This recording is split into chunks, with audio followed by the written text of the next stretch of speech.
டேய் கண்ணை எங்கடா வச்சுட்டு போற பைத்தியக்காரா? என் ஏரியால வந்து என்னையே மிரட்டுறியா? இப்போ உன்னை என்ன பண்றேன்னு பாரு. ஹலோ மச்சான், இங்க ஒரு பிரச்சனை, கொஞ்சம் சீக்கிரமா கிளம்பி வாங்கடா. டேய் உனக்கு மட்டும் தான் ஆள் தெரியுமா? இப்ப பாரு. ஹலோ மச்சான், நான் லொகேஷன் ஷேர் பண்றேன், நம்ம பசங்க எல்லாரையும் கூட்டிட்டு சீக்கிரம் வா, இங்க ஒரு ப்ராப்ளம் ஆயிடுச்சு.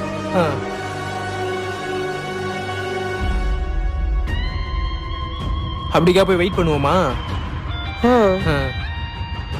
ப்ரோ நீங்க என்ன வேலை பாக்குறீங்க? வேலை தேடிக்கிட்டு இருக்கேன் ஓ ப்ரோ. நீங்க? நானும் தேடிட்டு தான் ப்ரோ இருக்கேன். டேய் எங்கடா இருக்கீங்க? செகண்ட் ஸ்ட்ரீட்டா? தெரியலையே. நான் பேசுறேன் ப்ரோ. ப்ரோ செகண்ட் ஸ்ட்ரீட்ல இருந்து ஒரே ஸ்ட்ரைட்டா உங்க வாங்க. போன் கொடுங்க, நான் பேசுறேன். சொல்லுங்க ப்ரோ. இங்க பக்கத்துல கோயில் இருக்கு இல்லீங்களா? கோயிலுக்கு பக்கத்துல தான் உட்காந்துட்டு இருக்கோம். வாங்க வாங்க. ப்ரோ ஃப்ரெண்ட்ஸோட லேட் ஆகும் போல, நம்ம போய் ஒரு டீ சாப்பிட்டு வந்துருவோமா? சரி வாங்க போலாம்.